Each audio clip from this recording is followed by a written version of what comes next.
सबसे पहले हम देखते हैं कि एंगल क्या होता है।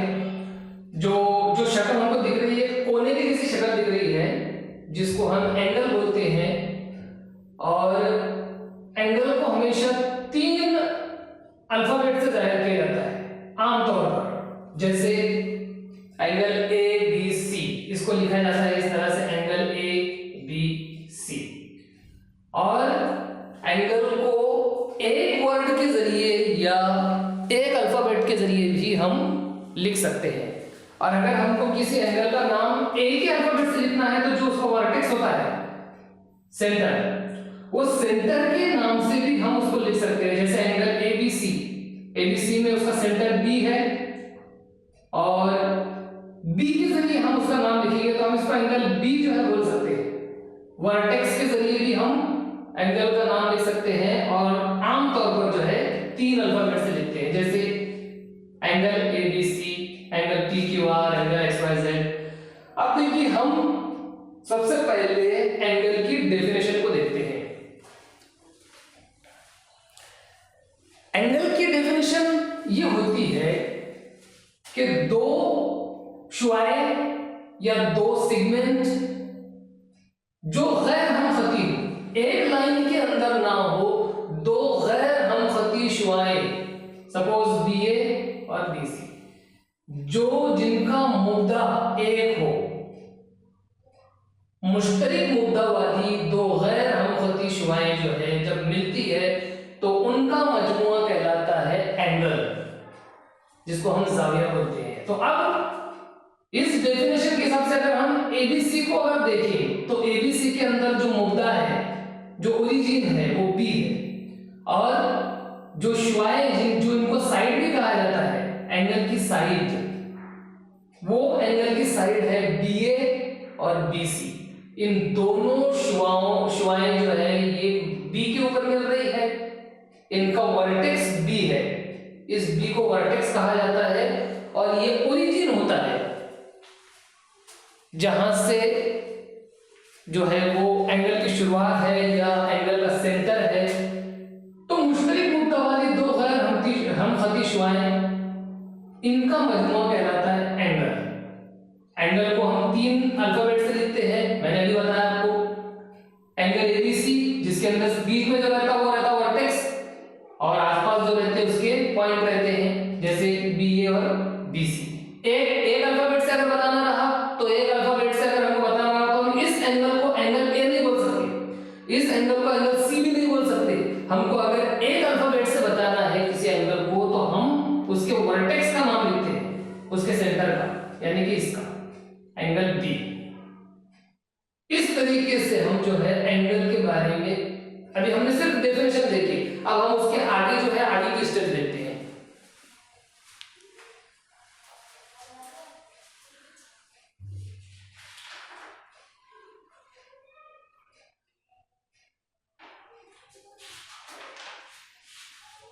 अब देखिए इसके बाद हम एंगल की पैमाइश की बुनियाद पर एंगल, सबसे पहले तो हम एंगल बनाते किस तरह से हैं वो देखते हैं। कि अगर हमको सपोज एक एंगल एक्स वाई जेड बनाना है, एक्स वाई जेड हमको बनाना है, जिसकी पैमाइश हमको 40 डिग्री दी गई है। अब इस एंगल एक्स वाई जेड को बनाने के लिए हमको एक चीज मालूम है कि इसका जो वर्टेक्स है, जो बीच का इसका ओरिजिन है, वो y है। तो हम एक्स वाई या फिर वाई जेड दोनों साइड में से किसी एक साइड को जो है इसके की मदद से खींचते हैं, और वर्टेक्स को सपोज वाई जेड हमने खींच ली। वाई जेड खींचने के बाद हम जो डिग्री है जिसकी मदद से हमको बनाना है एंगल, उस डिग्री के सेंटर को रखते हैं इस y पर, इस तरह से। सपोज फर्ज कीजिए हमारे पास डीपी ये इस तरह से मौजूद है, हम सब जानते हैं कि डी होता है, और इस YZ के ऊपर इस डिग्री का जो लाइन है वो आना चाहिए, डिग्री का सेंटर पॉइंट y पर आना चाहिए। और फिर हम इधर से जो साइड में Z है उस साइड से मेजरमेंट शुरू करते हैं 10, 20, 30 और 40। जहां पर 40 का निशान होता है हम उस तरह से वहां 40 का निशान जो मिल जाता है, हम उस जगह को करके डिग्री हटा देते हैं, उसको मार्क करके, और फिर तरह से उस पॉइंट को मिलाने वाली एक शुआ खींचते हैं, जो शुआ इस तरह से जाती है, और ये शुआ YZ के साथ जो है वो 40 डिग्री का एंगल बनाती है। इस नए पॉइंट को हम इस शुआ के ऊपर किसी भी पॉइंट को X नाम दे सकते हैं, और इस तरह से हमारा जो है एंगल बन जाता है XYZ। इस तरीके से हमने जो है वो एक एंगल जो है बना लिए। एंगल का मेजरमेंट भी हम इसी तरीके से कर सकते हैं कि अगर हमको कोई एंगल दिया हुआ है तो हम उसका मेजरमेंट किस तरह करेंगे। सपोज हमको एक एंगल दिया हुआ है ABC, हमको उसकी पैमाइश करना है। हम क्या करेंगे, डिग्री को उठाकर रखेंगे, डिग्री का सेंटर जो बीच में होता है, उस डिग्री के सेंटर को हम B के ऊपर रखेंगे, और C की जानिब से इस साइड से जो है मेजरमेंट शुरू करेंगे। 10, 20, 30, 40, 50। सपोज हम 50 पर आ गए और ये A जो है ये 50 के ऊपर आकर रुक गया है, तो हम ये समझ लेंगे कि ये एंगल ABC जो है ये 50 डिग्री का है, 50 डिग्री का है। तो एंगल का मेजरमेंट करना भी और एंगल बनाना भी ये हमने देख लिया। अब इसके बाद हम जो है वो इस मेजरमेंट की बुनियाद पर एंगल्स की 3 टाइप देखते हैं कि कौन से मेजरमेंट के एंगल को क्या नाम देंगे, वो हम देखने वाले हैं।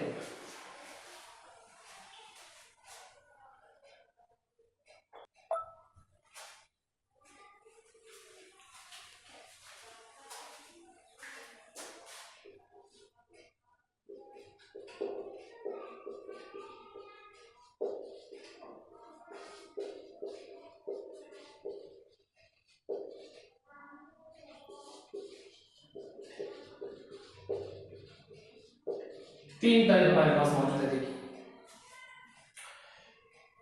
पैमाइश की बुनियाद पर हमारी शुरुआत राइट एंगल से होती है। अगर हम किसी एंगलों की टाइप अगर हम देख रहे हैं तो एंगलों की टाइप हमारे को उसके लिए राइट एंगल को हमको बुनियाद बनाना पड़ती है। और राइट एंगल किसको बोलते हैं, जिस जाविये की पैमाइश 90 दर्जे हो। 90 डिग्री का जो एंगल होता है उस एंगल को हम राइट एंगल बोलते हैं।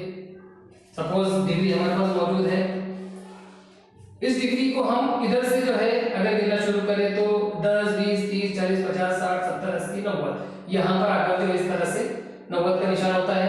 फिर 110, 120, 130, 140, 150, 160, 170, 180 पर जो है आधा हो जाता है। मतलब ये चांदा जो है हमारा डिग्री, ये पूरी की पूरी 180 डिग्री की होती है, जिसमें से आधा अगर हम ले तो इस तरह से 90 डिग्री का होता है।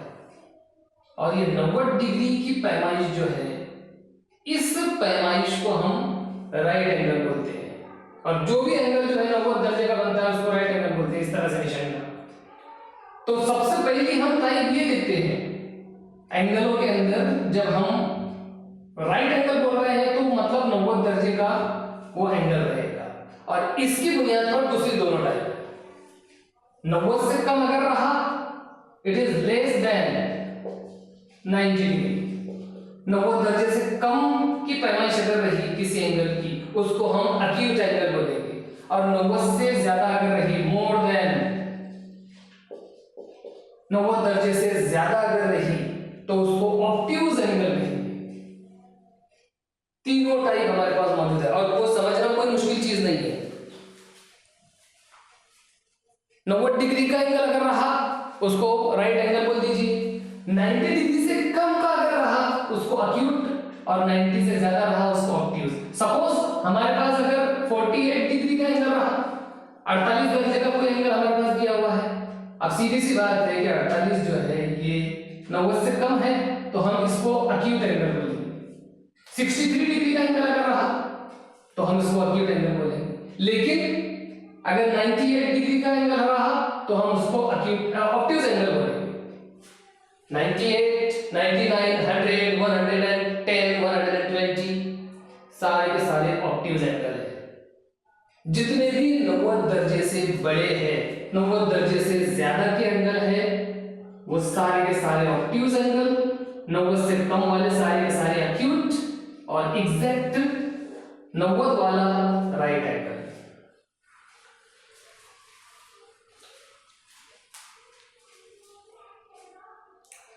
इस तरीके से देखिए तीनों टाइप हमारे को याद रखना जरूरी है, और तीनों को याद रखने का तरीका यही है कि हमको बुनियाद जो है वो 90 डिग्री को बनाना पड़ेगा, कोई मुश्किल चीज नहीं है। अब देखिए इसके बाद एक नया टॉपिक हम शुरू करते हैं, वो होता है पैरेलल लाइंस और परपेंडिकुलर लाइंस।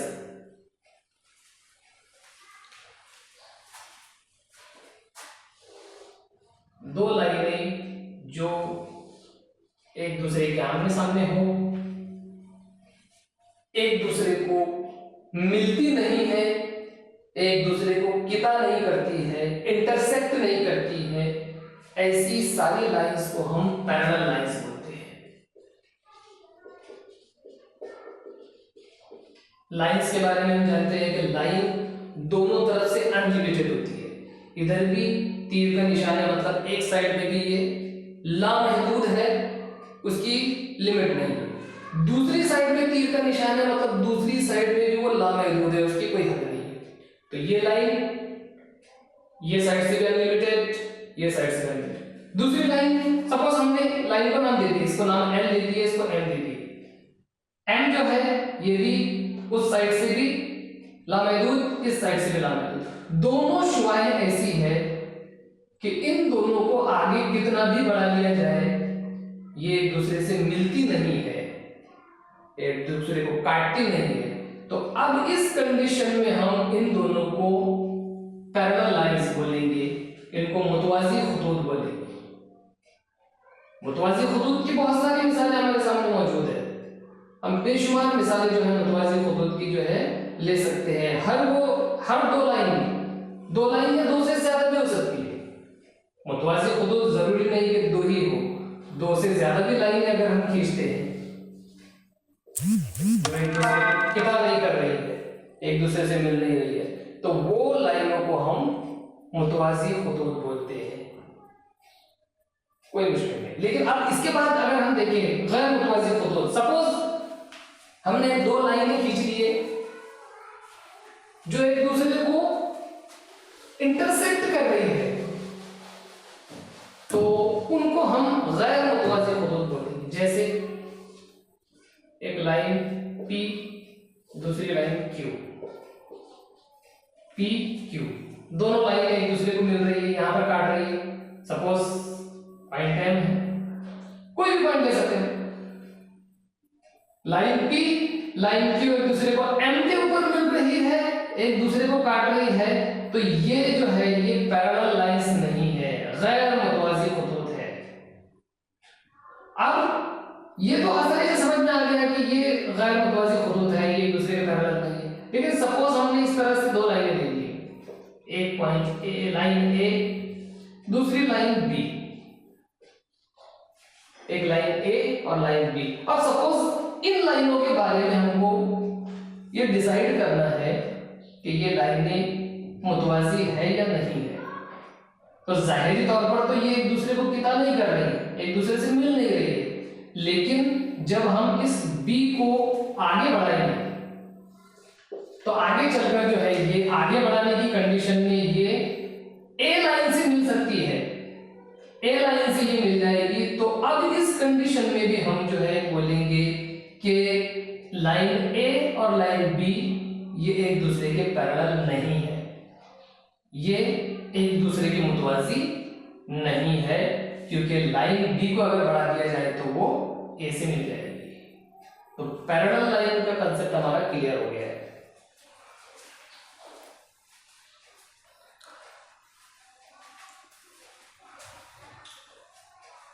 अब इसके बाद हम दूसरे डेफिनेशन देखते हैं परपेंडिकुलर लाइंस।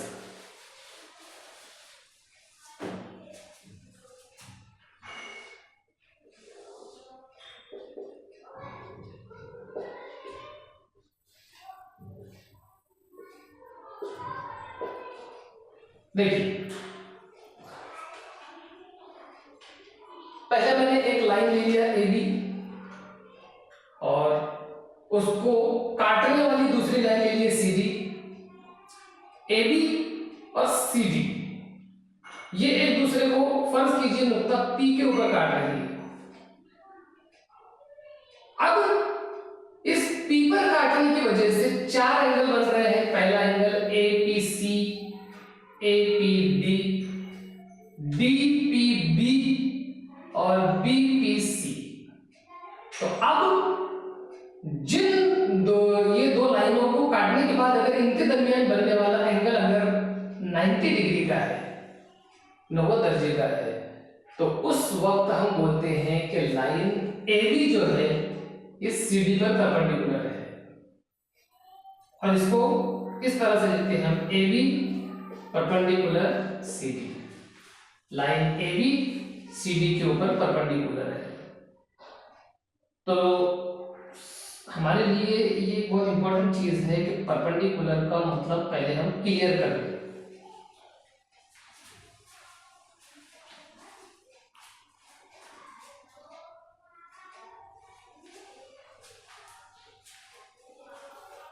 जब भी दो लाइनें एक दूसरे के परपेंडिकुलर होती है तो उनके दरमियान बनने वाला जाविया 90 दर्जे का होता है। और इसका उल्टा भी हम बोल सकते हैं, अगर 90 दर्जे का जाविया बनेगा तो परपेंडिकुलर रहेंगी, और अगर परपेंडिकुलर रहे तो 90 दर्जे का जाविया बनना ही बनना है। ये दोनों चीजें एक दूसरे से जुड़ी हुई है। तो परपेंडिकुलर लाइंस अगर 90 से कम अगर बनता है जाविया तो भी ये परपेंडिकुलर नहीं रहेगी, और अगर 90 से ज्यादा बनता है तो भी परपेंडिकुलर नहीं रहेगी। हम ये बात को अच्छी तरह से समझ सकते हैं।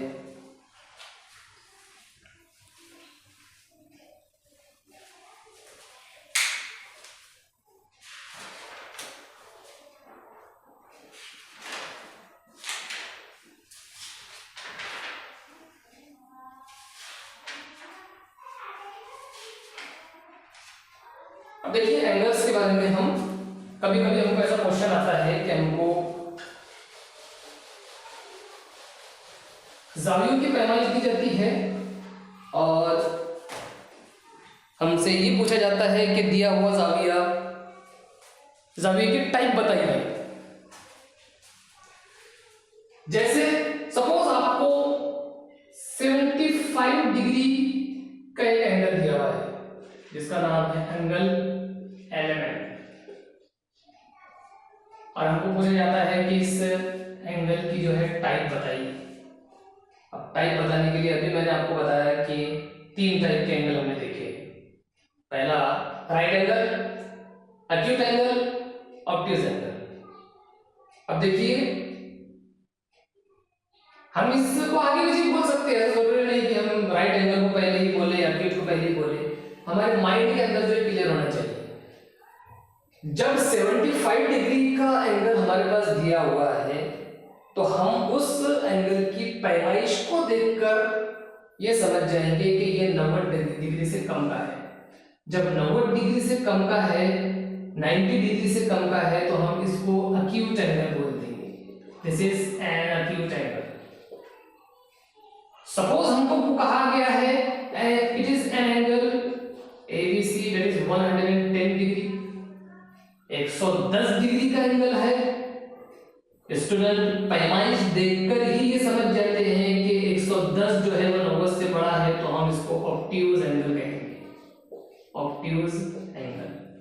एक्यूट एंगल इसको उर्दू में हादा जाविया कहा जाता है, और ऑब्ट्यूज एंगल को जो है वो मुनफरजा जाविया कहा जाता है।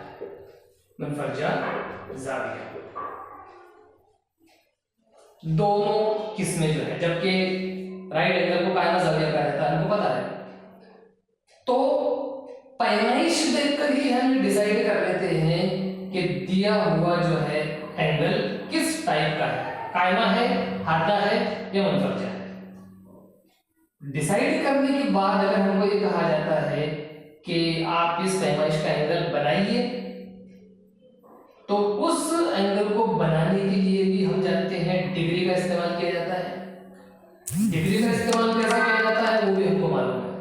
डिग्री के अंदर देखिए 180 जो है वो दर्जे होते हैं, जिसमें बीचों बीच में जो है 90 दर्जे होता है।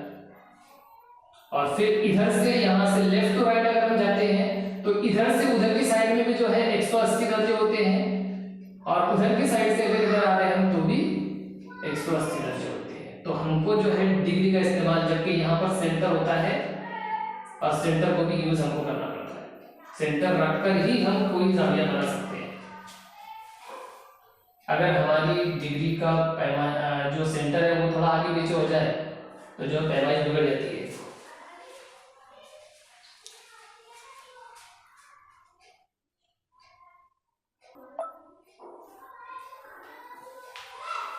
देखिए एंगल्स के बारे में और आइडियाज क्लियर करने के लिए कुछ मिसालें हम लेते हैं।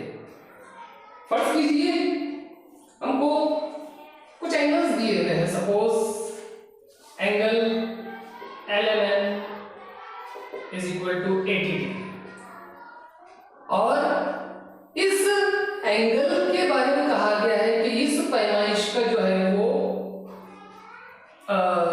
जाविया आप बनाइए, और जाविया बनाने के बाद उसकी डिटेल दीजिए, मतलब उसके बारे में जितनी मालूमात आप दे सकते हैं वो दीजिए। तो सबसे पहले हम जो है LMN बनाएंगे, इसकी पैमाइश करेंगे।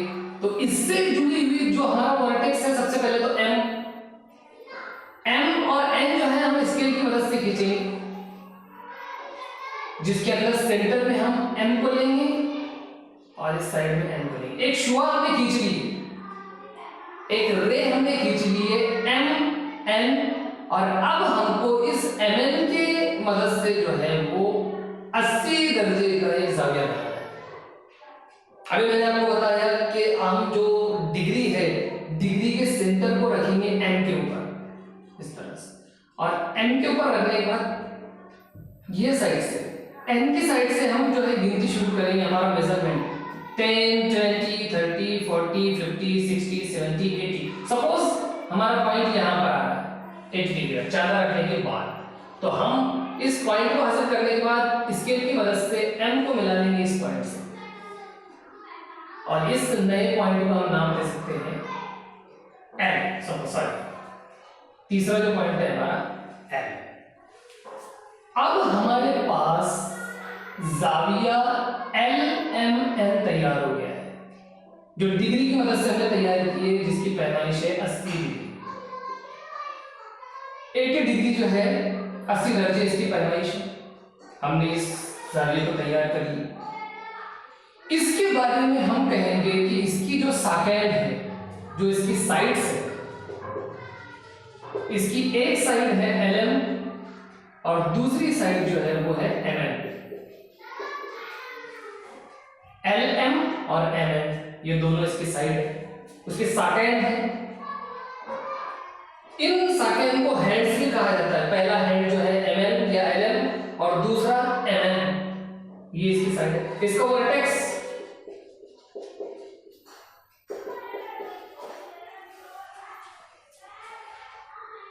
M जो है इसका सेंटर है, इसका वर्टेक्स, इसका मुद्दा, जो मुद्दा है वो M है, और M से ही इसकी शुरुआत हो रही है।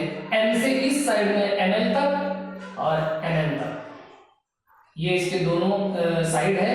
M इसका वर्टेक्स है। इस एंगल को, ये जो हमारा एंगल है LMN, इस LMN को हम अगर रियायती की शक्ल में लिखना चाहे तो ये एंगल की निशानी जाविया LMN। इसको और दूसरे तरीके से हम लिख सकते हैं, जाविया इधर की साइड से अगर लिखें तो NML। LMN भी लिख सकते हैं, NML भी लिख सकते हैं। अगर हम इसको एक ही अल्फाबेट से लिखना चाहते हैं तो हमको सिर्फ वर्टेक्स बताना पड़ेगा, एंगल M। एंगल M अगर बोलते हैं तो भी हमारा जवाब सही रहेगा। एंगल NML अगर बोलते हैं तो भी जवाब सही रहेगा। एंगल LMN बोलते हैं तो भी जवाब सही रहेगा।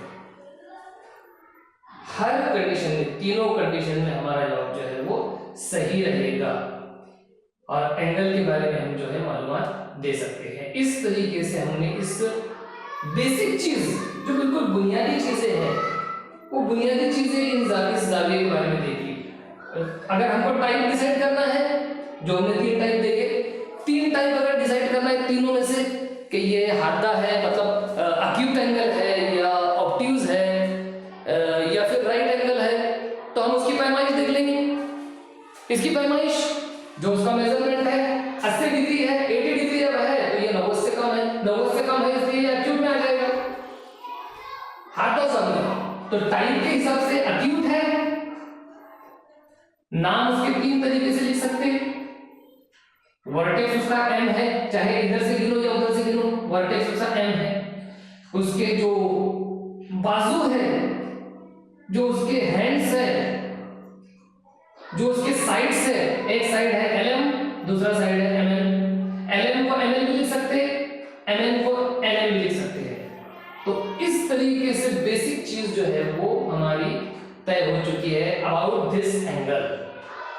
अब इसके बाद हम और कुछ और एग्जांपल लेते हैं और देखते हैं कि एंगल को किस तरह से जो है हम एक्सप्लेन कर सकते हैं।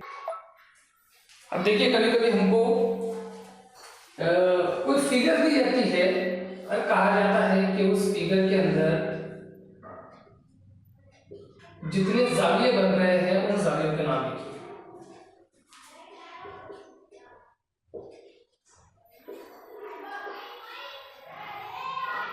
अब देखिए ये फिगर हमारे पास मौजूद है, इस तरह की शक्ल आ सकती है और ये शक्ल आने के बाद आपको ये पूछेगा कि भाई इसके अंदर जितने जाविये बन रहे हैं उन जावियों के नाम लिखिए। तो अब देखिए इस शक्ल को गौर से देखिए, हम इसमें ये तय करते हैं कि जाविये कौन कौन से बन रहे हैं, उनके नाम कौन कौन से हैं। सबसे पहले हमको देखना पड़ेगा कि 2 लाइनें मौजूद हैं। पहली लाइन AB है, दूसरी लाइन CD है और ये दोनों लाइनें एक दूसरे को काट रही है।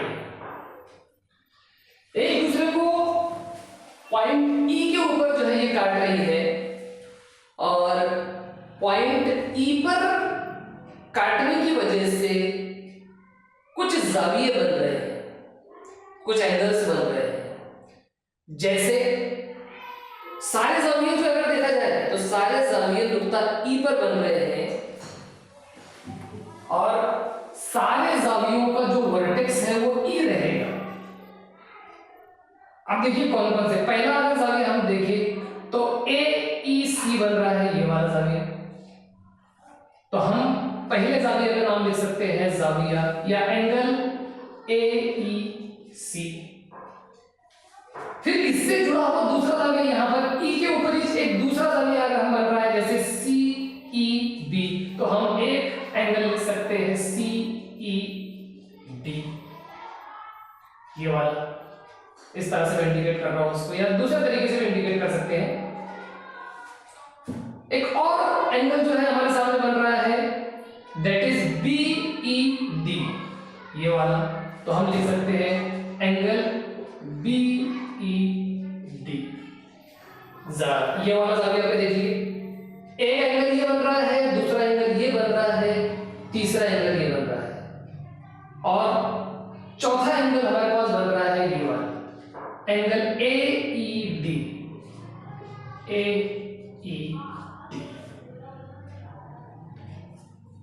अब देखिए एक ही शक्ल के अंदर एक ही फिगर में 4 एंगल जो है हमारे पास तैयार हो गए और ये 4 एंगल को हम और भी 4 तरीके से लिख सकते हैं। जैसे AEC को हम CEAB लिख सकते हैं, CEB को BEC भी लिख सकते हैं अगर उल्टा उधर से देखें। फिर एंगल BED को DEB लिख सकते हैं और AED को DEAB लिख सकते हैं। तो चारों एंगल हमारे पास तैयार हो गए।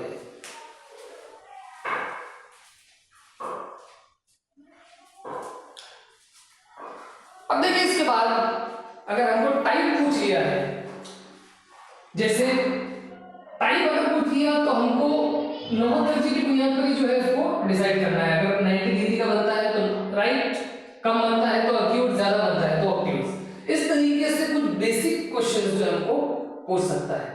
और इसके साइड जो है, साइड के बारे में पूछ सकता है हमको। अगर ये पूछता है कि भाई एंगल ए ई सी में साइड कौन से है, तो ए ई और ई सी, ये दो साइड हो गए। फिर डी ई बी के अंदर डी ई पहला साइड, ई बी दूसरा साइड, इस तरह से हर एंगल में जो है साइड बन रहा है।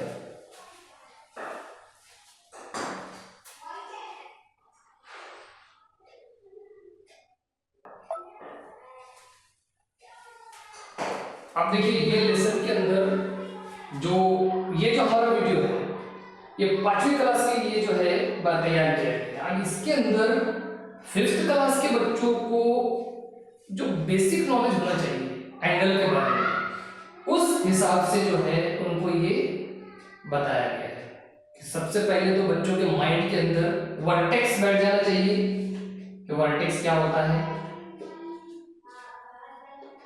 फिर बच्चों के दिमाग में ये बैठना चाहिए अगली स्टेप कि एंगल के साइड कौन कौन से हैं। जैसे मैंने इसके अंदर अगर पूछ लिया कि एंगल के साइड कौन सी है, तो बच्चे ने बोलना चाहिए बी ए और बी सी, ये उसके दोनों बाजू। तो साइड बच्चे के माइंड में बैठना चाहिए बी ए और बी सी, वर्टेक्स और साइड। फिर अगली स्टेप में उसकी पैमाइश कि जाविये की पैमाइश जो है किस तरह से नापते हैं और जाविये की पैमाइश की बुनियाद पर हम उसको 3 कैटेगरीज में कैसे तय करते हैं, ये भी हमने देख लिया। फिर उसके बाद जाविया लिखने के तरीके, उसकी निशानी, ये angle AEC, angle CEB, angle की निशानी बच्चे के माइंड में बैठना चाहिए। फिर उसके बाद उसको लिखने के डिफरेंट तरीके, या तो इस साइड से लिखो या उस साइड से लिखो, दोनों सही रहेगा। फिर मैंने आपको बताया वर्टेक्स के जरिए से लिखे, एक अल्फाबेट से अगर लिखते हैं तो वो सही होता है। उसके बाद मैंने आपको बताया अलग अलग फिगर के अंदर बनने वाले अलग अलग एंगल, ये भी हम देख सकते हैं, डिसाइड कर सकते हैं। फिर अभी हमने देखे पैरेलल लाइंस और परपेंडिकुलर लाइंस, दोनों के बीच का डिफरेंस देखिए, डेफिनेशन देखिए। इस तरह से हमने इस वीडियो के अंदर पूरे लेसन को कवर किए हैं जो हमारे 5th क्लास के स्टूडेंट के लिए जरूरी है।